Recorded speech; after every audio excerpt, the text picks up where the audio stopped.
I was born to a single mom, and I was the fourth child. When she got pregnant with me, she said, him, this one. But the world would say I was a mistake. I'm not valuable. I don't have worth. I'm in my 60s now, right? And so I think I finally found what I'm doing and I'm passionate about right at 60. So there's hope for everybody. Yeah. Love is not conditioned in God, but I was created in a world, I'm living in a world that says love's conditional and I've got to earn it and I've got to be good enough and I've got to look right and and he says, no, it's none of that. People ask me all the time, are you born a leader or leaders made? If I define leadership as what I do, I don't think it's the solution to the world's problems. Welcome to the Everyday Leader Podcast. Leadership is a choice. Join me, Matt, and my co-hosts Drew and Tate each episode as we break down how to lead powerfully in your family, team, and organization. Welcome to another episode of the Everyday Leader Podcast. Today, Matt and I are grateful to have Rick Torrison on this episode. Rick is a best-selling author, a speaker, a coach. He helps people identify and crush their limiting beliefs. And he believes you were born limitless. We have a discussion about faith, maybe a growing feeling of spiritual enlightenment in the land, and really just an awesome conversation. Excited to dive in with you today. Welcome back to another episode. Matt and I are super excited to have Rick Torrison with us today. Rick, am I saying your last name right? Torrison? And you said it perfectly. Thank you. Perfect. Well, this is my joke, and maybe people have heard it before. I went to Duncan High School. We were the Wildcats with a K, so I blame my spelling and grammar on my childhood education. And anyways, I connected with Rick a couple weeks ago. Just had a really awesome conversation. Matt and I and Tate, we sometimes talk about finding our people, and kind of just had that connection with you, Rick, right off the bat. That first call we had together, and so yeah, I'm really excited to introduce you to our listeners and let them hear a little bit about your story and what you're up to and what leadership means to you. So thanks for joining us today. Man, I'm excited to be here. Just want to bless you guys, honor you guys for what you're doing, because it takes hard work, consistency to grind away at something like this. And I love what you're doing. I love the talk and conversation about authentic leadership. And so I'm looking forward to our conversation today. Absolutely. And learning from you guys as well. Awesome. Well, we're talking about a few awesome things. I hope we can jump into most of those today before we started recording. Before we do that, the one question we like to ask everyone who comes on the show, like, Rick, how would you define leadership in a world that throws that word out pretty loosely? What does it mean to you? Yeah, great question. And I think leadership is one of the most commonly used words, sought after words, searched for words that has no shared meaning. If you Google, and I've done this, if you Google the word leadership, go to Google and Google the word, you'll get over 6 billion hits. That's a B. I mean, literally. And I was like, because I do a lot of leadership conversation to talk about leadership. And so what I've realized in leadership is that it is some of the most sought after, talked about, focused on things, but no one has a clue or shared clue of what it means. Not like there should be one answer.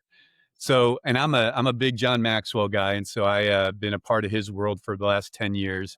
And John Maxwell answers that question by saying leadership is influence, nothing more, nothing less. And I love that, because leadership in the word leadership is neutral. It doesn't mean good, doesn't mean bad. It just has a connotation. It's a neutral word. And so you have to bring some definition and meaning to it. The other thing I'll say, again, simple question, long answer. The other thing when you talk about leadership is there is the doing of leadership and the being of leadership. Typically, we talk about leadership in the doing. It's a position, title, or paycheck. It's influence and authority. It's the movement towards objectives, and those are all true. And I couch this, I preface it with this, is I don't first look at leadership that way, because I think leadership is first personal before it's corporate. If I can't lead myself, I can't lead others. I mean, I can manage people. Management and leadership are two totally different things, right? And so when I think about leadership, I think about a posture. So I'm setting all this up. So my definition, if I was going to define leadership to me is our ability to positively influence and impact individuals or organizations in a positive direction. Pretty simple, pretty clear. It's not, you could go 1,000 ways with that, but to me, it's about influence and impact, a positive, the clarifier, it's a positive influence and impact because and here's the other thing I believe, and I believe everyone are leaders. People ask me all the time, "Are you born a leader or leaders made?" I'd ask you guys, what do you think? Are we born leaders or are leaders made? Right? And it's an interesting question when you dig into that. What do you guys think? I'm curious We about that from y'all. we say leadership is a choice. Yep. So, I mean, I know that's not either of the options you gave, and that's my No, it's perfect. I knew that's what you were going to say because I've listened to enough yeah. of your podcasts, and you say, hey, leadership is a choice. Leadership is a choice. Yeah. And again, like to your point, it's not, society has pegged certain characteristics to say like, oh, this person is a leader, which, again, maybe there's some truth to that to some extent. And ultimately, you don't have to be charismatic. You don't have to be well-spoken. You don't have to be extroverted to be an effective leader, especially if we go back to what you're saying, which leadership is influence and moving people and things in a useful and positive direction. That can be done with very few words. That can be done strictly with who you're being, if you so choose. So that's beautiful. Yeah. I'd say both. Yeah. If you So make me, I think you so make me too, answer, I'd say right? both. It's like kind of a trick question, right? And I do believe leadership is a choice. If we define leadership as an action or activity as something we do, then it's a choice. But if we define, if part of the definition is understood as leadership is a posture, it's actually who we are as leaders. Because if leadership, in my belief, is influence and impact, then everyone is always influencing, impacting other people all the time, whether we're doing it intentionally or unintentionally.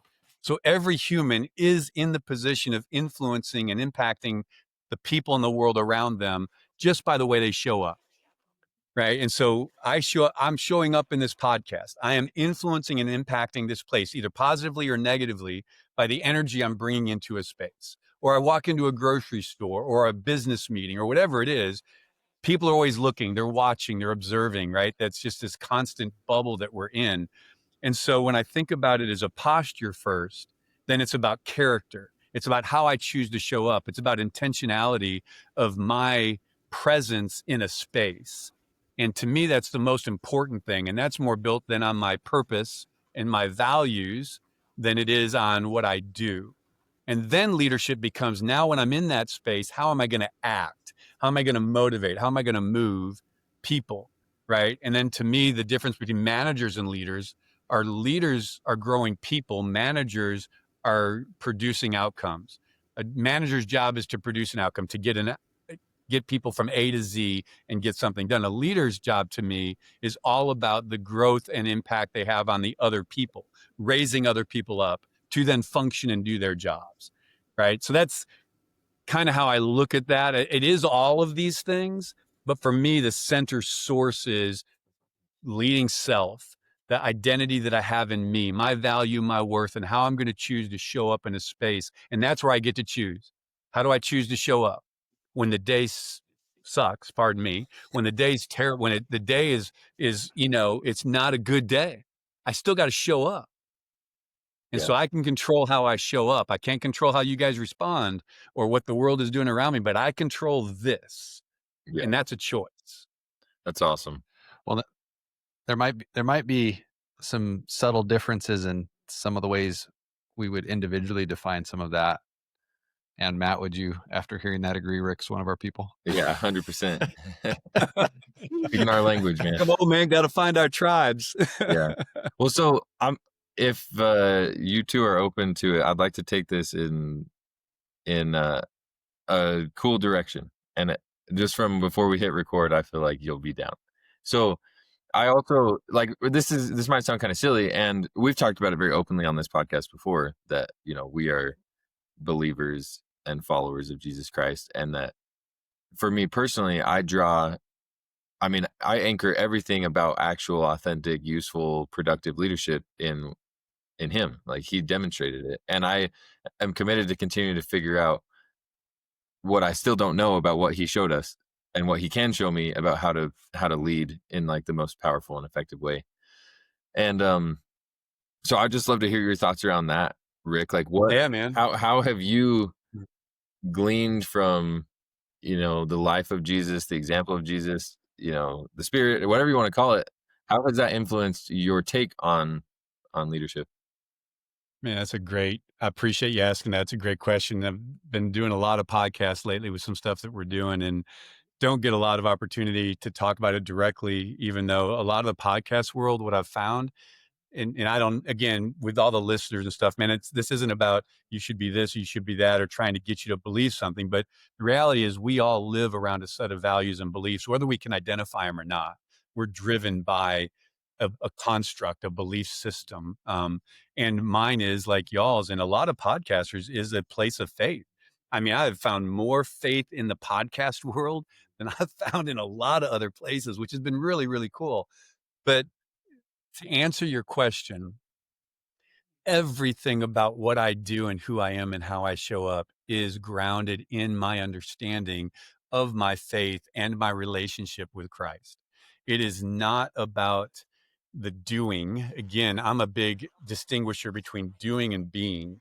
And being is about identity. And identity is found either in the world's definition, agreement and alignment with what the world might say, outside influences, or aligning and agreeing with the one who knit us together in our mother's womb, right? Who knew us before we were ever even born, right? The scripture talks about, I knit you together in your mother's womb, right? I've numbered the hairs on your head. It's like I named you and you had value and worth prior to ever taking your first breath.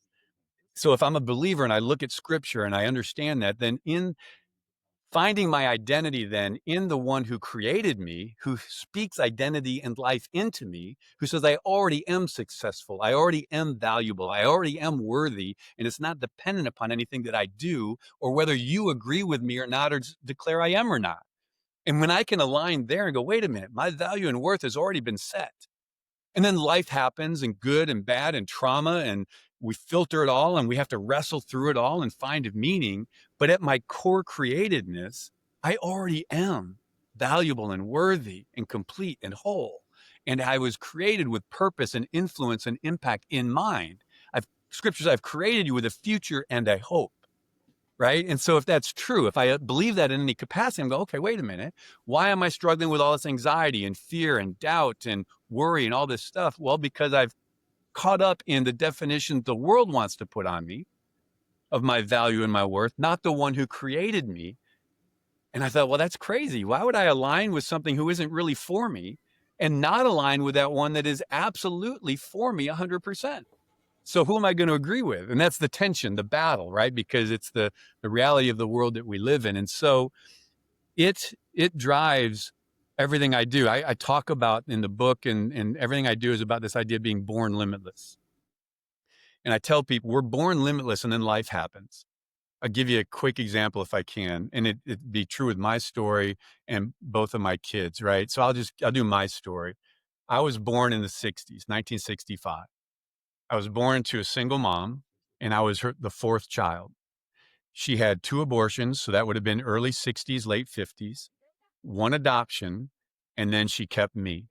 Same dad for all 4. He put a ultimatum in her life, me or them, me or them, me or them, and she said, abortion, abortion, which you don't do in the 60s, right? This is like it's like this is hidden stuff. Adoption, and then she finally said when she got pregnant with me, she said, him, this one, and he left.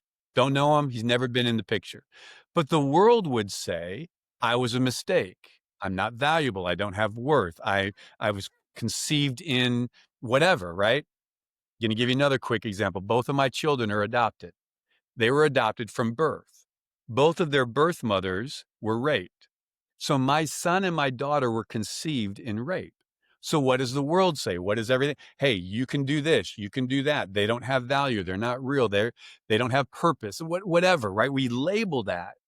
And so I say all that to say we are we were created with a future and a hope in mind, and then life happens. Circumstances we can't control, traumas that go on, right? Things that we experience. And so then we go through these moments in our life and we begin to interpret our own value and worth based on these things that we go through, right? They begin to identify us and, oh, I'm not worthy. I'm not good. I'm not smart. I'm not pretty enough, whatever it is. And we start these scenarios these dialogues in our head, these narratives that start to define our value and worth. And we begin to believe that. And when we begin to believe that, we begin to behave in that same manner. We will live how we believe, right? And so then we think, well, life is X, and we start aligning and agreeing with circumstances, environments, stories, and trauma, not with the design that we were created in. And they're two different things. They're both real, but we have to reconcile those. And so we create this belief system that calls us to be settling for something less than what we were born and created for. So that's why I say we were born limitless. We were created for more. The journey of our life is discovering that identity, aligning with that one who created us, and then walking out that future and hope that he has designed for us. Does that make sense? A lot of words. But no, to answer your question, yes, 100%. That's love the way you're describing that. Is so good. And I have found, curious if you have as well, Rick, that it's pretty natural for most of us to resist that like thought process. Yeah. Because we're just so conditioned, and society has conditioned us to feel like we have to change. We have to become something we're not. Like, we're not good enough, so we have to be something we're not. Whereas, like, what you're describing, what I believe also is that the journey of life is not a journey to be someone different than you are. It's actually just to return to who you've always been and That's remove the great. limitations and the resistance to who you've actually always already been. Yes. And that is way more fun to me than feeling like I have to be someone I'm not. It's freeing, isn't Yeah. it? It's like a weight gets lifted and go, wait a minute, I can just be, and I'm okay in this space as I am. And it doesn't mean there isn't garbage and baggage and mindsets and beliefs and trauma and things we've gone through that we've got to wrestle with. But the journey to freedom is changing the narrative, is Yeah. changing this, how we defined the story of our lives, right? When things happen. Yeah. Sorry, Drew, I got something else We, here if you're good. yeah, no, go ahead. So Drew's probably heard me talk about this. A couple years ago, I was studying the passage around when Jesus inviting us to take his yoke, right? Like, take my yoke upon you. And he says two different things, like, I'll give you rest and you'll find rest. And in different translations, maybe it's different wording, but ultimately he's inviting people to come and yoke themselves with him, which is obviously like a yoke is what the oxen used to be, put into to pull a wagon, right? So it's like joining yourself with him. And I learned Italian when I was younger and lived in Italy for a couple of years. And so that word in Italian is different and means something different to me than in English. Because I think when we hear the word rest, we think like chilling out and relaxing, which I think there's some, I think that's partially what that word is meaning in that context. However, in Italian and in Latin, that word means return to being. And so, like, it just hit me like a ton of bricks that day, where it's like, oh, Jesus is saying, when you yoke yourself with me, you'll find you. And so, again, kind of like what you're saying, I just think that that's beautiful. Again, it changes it. It's not like, oh, you have to earn something from Christ. Like, no, he's just saying you're already good enough. And when you come with me, you'll find you. You'll find more of who you've always been. So I'd love to hear, like, what does that look like for you? Like, how have you found you by joining yourself with him?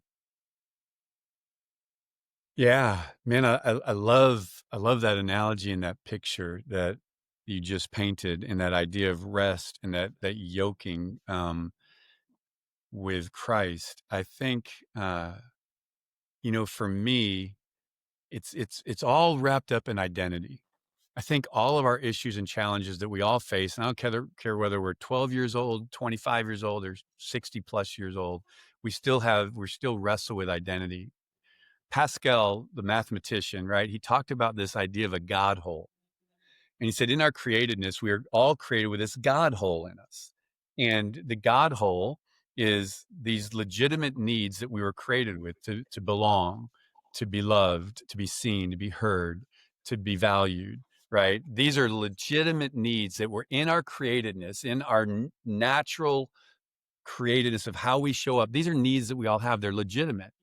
And we spend our whole lives trying to meet these legitimate needs in illegitimate ways. Yeah. So we try to fill this hole, right, with the things of the world. But the hole was only designed to be filled by the one who created the hole, which is the hole is meant to draw us to the creator. And that when we meet that creator, that hole gets filled for good. It's not a temporary, like, oh, that was good and I need more. It's no, it is filled with the one who created this hole, right? It's like we connect, we hit that one that is meant to fill that. And I think for me, that's a lot about the journey of identity and my own value and worth. And when I started to realize that the identity I created for myself and that I was living I was never able to satisfy it. It was never complete. There was always felt empty. It always felt like there's got to be more to this. And when I was first introduced to a relationship with the Lord, it was actually Psalm 139. It's probably the most powerful scripture that has transformed my lives. And I share it with so many people. And it's a conversation that God has with David. And this was before I was a believer. I didn't really know. I wasn't against God. I wasn't for God. I was God. I was single parent family, raised in a place where if I wanted something, I had to do it. So I was the center of things out of necessity. And therefore I believed it. And that's just what I knew. God was never in the picture, but I wasn't opposed. I just didn't think about it. Someone introduced me to this scripture, Psalm 139. I'd encourage your listeners, even if you're not a person of faith and you just want to be encouraged, you just want an encouraging word, go read that psalm. And it's a conversation that God and David have. And David starts with this statement. He says, Lord, you have searched me and you know me. So he's basically making a statement and said, God, you know everything about me. There's nothing hidden. My past, my good, my bad, murder, adultery, everything in my life is wide open. You know it. You have searched me and you know me. So he's acknowledging the fact that God understands and knows all of it. There's no hiddenness. Okay. And then it goes into this conversation where God begins to speak to David and talk to him about his value and his worth and his identity. And he starts saying things like, man, do you understand, David, that I'm the one who knit you together in your mother's womb? That's where that one comes from, right? Do you understand that there's no place you can go, no depth that you can go, no height that you can go to separate you from my love? Do you understand that my thoughts for you, David, are more numerous than the grains of sand on the seashore? And he just goes into this litany of identity things, stating to David, do you understand, David, who you are in me and what I say about you and how I see you and your value and your worth? And he's just speaking life into David. And I'm reading this for the very first time going, holy crud. Who is that? And what would that look like to have a relationship with someone who says, do you understand how much I love you? And there's nothing you can do to ever cause me to love you more than I do today. And there's nothing you can do to ever cause me to love you less than I do right now. That the full measure of my love is yours and it's not dependent on anything you do, good or bad. Well, holy crap. Do you know what I mean? It's like, okay, so I'm reading that as a non-believer, and I'm going, wow, I want that. I don't know what this church is. I don't know what religion is. I don't know what all this is, but that, it captured me. I thought, okay, if that's real, if this is what this is about, I want to know more. And that started me on my journey. And so to answer your questions, this whole process, it's about a relationship. It's about connecting with the one whose sole desire is for me, not against me.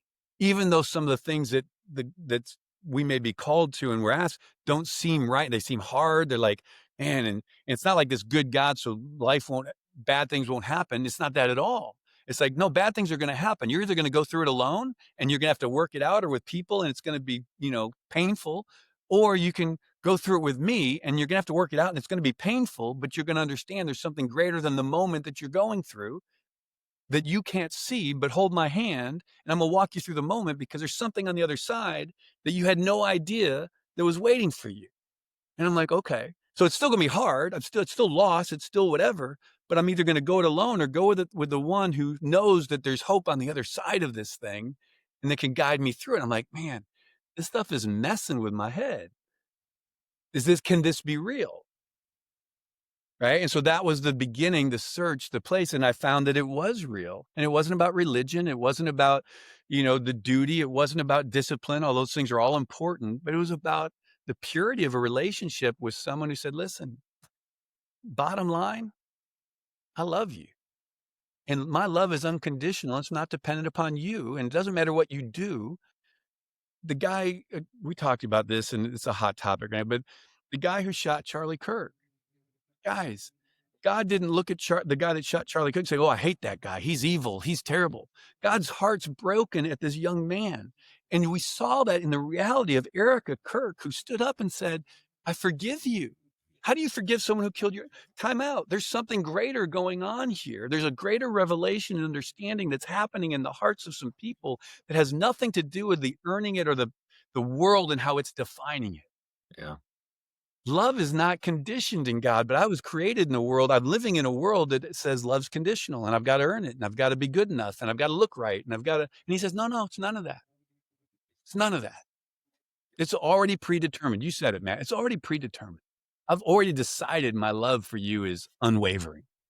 Where does that Yeah. I'm sorry, I'm preaching a little bit. I'm like, No, that's where does that come from? Right? Like, it's like, yeah. oh, what do I do with that? Yeah. No, it's beautiful. And we've said it before, like that, that identity is the anchor for leadership. And so even if we look at this from the direction of like, how is there a being that can love in that way and lead in that way?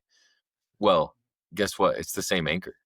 Christ's Yeah. ability to love unconditionally is anchored in his identity because he knows unequivocally who he is and his worth and his mission.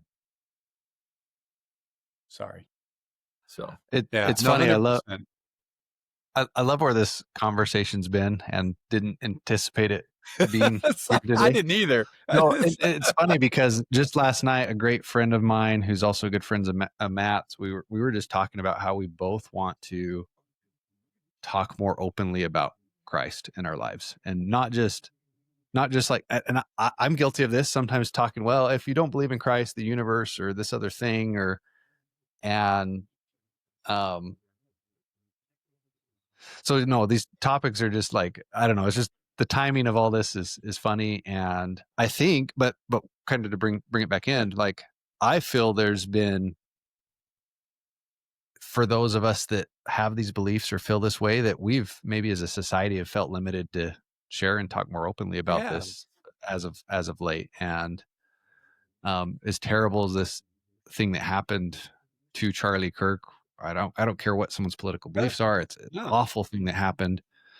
I feel like I've personally seen way more people just speaking up the last few weeks about their faith and about what they believe. Feeling more courageous to be able to speak up, right? I think, so I'd ask you guys, where do you think that courage comes from? Because we've always had the ability to speak up. That's never not been there. The same reality of a month ago, me talking about faith and religion and Christ and that had the same opportunity as I have today, yet we see a difference. What do you guys think? What do you attribute this awakening to, or this shift to, that's saying now people are saying, I feel more emboldened or feel more courage in just sharing and talking about faith than I did before? What do you guys think was been the shift, or is the shift that's happening? Because I think we're in it. I think we're in a shift. I think we are in a moment, a kairos moment in time, that we are all, if we pay attention, and I'm not saying it's right, and people may not believe it, but doesn't matter what side of the fence, doesn't matter where you're at. We're in a kairos time in humanity, in life. And I think when you can pay attention to that, there's some things to really learn and amazing things happening in it. yeah. If we'll just slow down enough to breathe in it and recognize it. But what do you guys think? Why do you think it's different? So I would say, I'm going to use an analogy of from my childhood and experience in agriculture. So like growing up on a farm and working on ranches and being a part of agriculture for a lot of my life, there's something that happens with herd animals like that, with cows, for example, that if you have an open gate and you want them to go through the gate, they don't, because they don't see it, or they're like, and we're actually wired very similar, which is they want to go back to the last place they were safe and comfortable and not in fight or flight. And we all are like that too, right? So we want to remain in like rest and digest, and we want to go back to the last place that was comfy and safe, and where we're not at risk. And so I think that, figuratively speaking, that the Charlie Kirk experience had people start walking through the gate. And with cows, Mm. once one of them goes, then all of them can see, and they're like, oh, I can now go there. It's safer to go there. Um, and so I feel like that's kind of what we're seeing is like, even just, through LinkedIn, social media, whatever, conversations with people around you, I think it just feels like people walking through the gate, and it's like, oh, yeah, I'm safer now to walk through that gate. I think that's what's happening Yeah. around us a lot, Yeah. which is What cool, do you think, and a Jake? Yeah, good reminder for all of us that, like, you don't have to wait for an experience like that to be the one that walks through the gate. Like, tomorrow you can wake up and just decide, like, I'm gonna be more bold. And then what does that do for all the people around you who are watching? You just said something, Drew. I want to hear what you think. You just said that I can be more bold. I think it all comes back like leadership. It comes back to how we define these words. Because someone says bold, I think, oh, that means I got to go and stand on the street corner and I got Yeah, to preach the gospel. I'm like, time out. Bold for me is different than bold for Matt than bold for Drew. But we put these blanket definitions on language and words, and now I'm interpreting or defining myself and how I show up based on a definition that is presupposed on me, that then I say, oh, I can't live up to that definition, right? As opposed to going, wait, what do we mean by bold? What do we mean by courageous? What do we mean by evangelizing? Because we have these definitions that are presupposed out there that cause us to go, oh, that's not me. Or prayer. That's the biggest one I deal with, right? Well, I'm not a prayer person. That's the preacher that prays. I go, time out. Prayer isn't what you do. Prayer is who you are. Let's redefine this as a being instead of someone else's doing. So the words get us into huge issues. But anyway, so 100%. Drew, what's your take on that? yeah, great. I think to in line with what Matt was saying about that analogy he gave, I think it's just been awareness that, oh, maybe I've limited myself, or maybe I have not been me or been authentic to my beliefs or who I am. And to Matt's point, it's like, I don't think we have to have tragedy come to create that space. And it just makes me say, hey, maybe I can be more aware of where am I showing up in my life as who I am, Yeah, and where am I maybe creating some limitation around areas of my life, man, that's so and just good, having a Mac. sense of awareness around it. I think that's so good, right? Because I think that again, we're going right back to identity, right? Why do I not show up? Because I really don't know who I am. I really don't know what I believe. I really don't know if I'm okay. I really don't know if I fit in. I really don't know if I belong here. And so I'm going to put on, we talk about imposter syndrome, but I'm going to put on the mask. I'm going to put on the stuff and show up. And you guys, and then go back to leadership, right? The Everyday Leader podcast, right? And one of the things that you guys say is that leadership in its purest form, right, is the solution to the world's problems. And so I agree with that, right? But it goes back to, how are we defining leadership? If I define leadership as what I do, I don't think it's a solution to the world's problems. But if I define leadership as how I show up in the world, the nature and character of how I'm going to present myself in space first, then I do think we are the answer to the world's problem when we can show up in a space, have dialogue, have conversation, have beliefs, have understanding, but still love in the midst of it. Right. And so the people that are listening, some people may be listening, go, man, you guys went down a road. I don't want to be there. And they're ready to go run away. Right. Others are going, man, it's about time you talk. Whatever you're doing. I would say to every listener, if you made it to this point, well done. You stayed with us. Right. And two, it's okay. Don't agree. Have another opinion. I'm not going to love you any less because you identify as this, or you identify as that, or you don't like this, or you don't like that, or you just, it's okay. Do I have a different opinion? Yeah. Am I going to show up and share that opinion? Sure. But I'm not going to judge you for your opinion. And so sit at the table with us, man. Come on to the podcast and have civil, honest, loving conversation. Because that's where I was when I was lost and someone challenged me. I was like, okay, I'm going to tell you guys, here's a funny story. The first conversation I had about faith, I played college basketball a little bit afterwards, coached basketball in high school. So basketball was my thing. This is a long time ago. So I moved down to Texas, don't know anybody. My girlfriend at the time, who's now my wife of 34 years, I chased her down to Texas from Midwest. She knew I loved to play basketball. I was just out of college, and that was like 2-3 nights a week I'm in leagues. She hooks me up with the pastor, the youth pastor of a church, and says, hey, he plays in leagues. You can play basketball with him. I'm thinking I'd never played I'm thinking church basketball. It's like, foul, forgive me. It's like, this is going to be crazy. Carpeted floors, baskets on the walls. What kind of basketball is this going to be? I mean, I had this whole mindset of this is going to be the worst thing in my life. But I didn't know anybody. So I said, okay, let's go play. Sure enough, we go to the first church, this church that we're going to play basketball, and there's carpet on the floor. And my nightmare is unfolding in front of me with this guy who's a youth pastor. He's a little bit older than me. I'm thinking, oh, we're going to circle up and pray at the beginning, and then we're going to have a Bible study after. I was like, this is going to kill me. So we start playing, and it's really competitive, and he's really good, and it's intense. I'm like, oh, okay, this is some ball. We can hoop. So then we go in the parking lot afterwards. And the point of this is he knew my journey. He knew my wife and her family, and they were people of faith. And so we just started talking about faith a little bit. And I said, time out. I said, listen, I will talk to you about your Jesus and this faith and this whole thing if you can answer one question. This is my question. You got to tell me how a guy can live in the belly of a whale. If you can convince me that a guy can live in the belly of a whale, then I will talk to you about anything you want to talk to. And he did what you guys did, and probably listeners, like he just started laughing. I said, no, you think this was a joke. I know like 3 stories because I watched, Moses and the 10 Commandments around Easter time every year, right? And then Noah and this guy in a whale, right? And I was like, there's no way a guy. So if that's not true, none of this is true. And so he took me from there and he said, listen, I will answer that question for you if you let me start somewhere else. And I said, I don't care where you start, but you're going to get to the answer. And the journey that we went on, that he took me on, allowing me to challenge and say, this is a bunch of BS and this can't be real and this makes no sense. The journey he took me on and I get emotional with this because it was the start of my faith.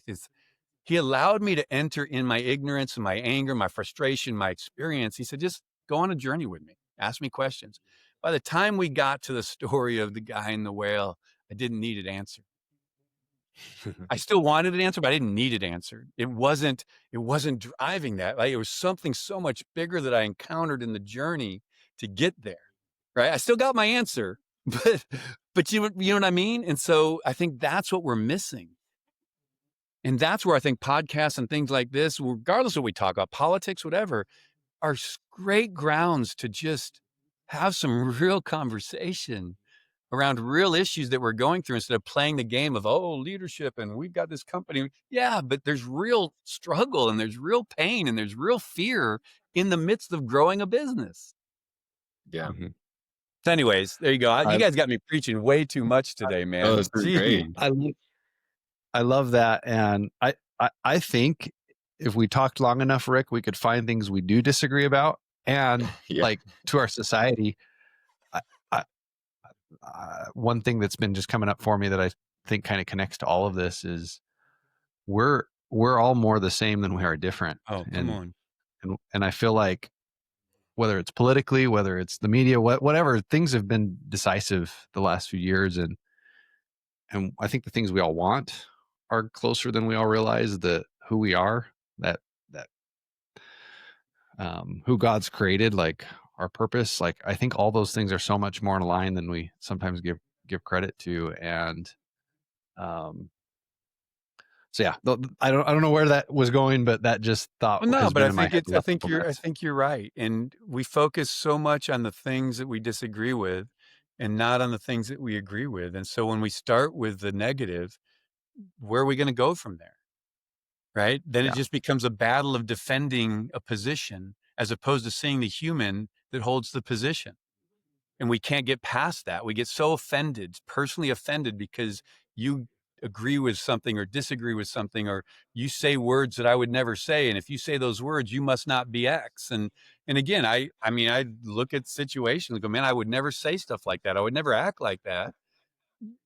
And yet there's still this place of engagement. Right. And so anyways, it's interesting times.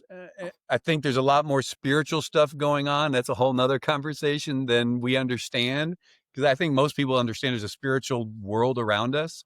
I think there's a whole lot that we don't see that's happening and feeding into a lot of this than there is that we can see.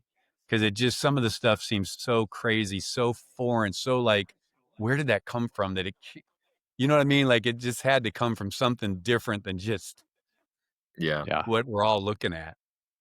absolutely.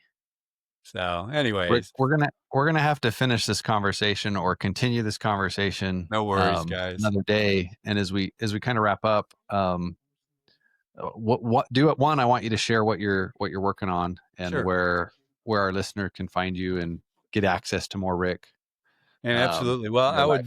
would, it's a great question. And as we talked before, I'm in my 60s now, right? And so I think I finally found what I'm doing and I'm passionate about, right? At 60. So there's hope for everybody, Yeah. right? But where I'm currently at is really at a different place in my life. And I'm trying to figure out the best way to provide the greatest value to the greatest number of people.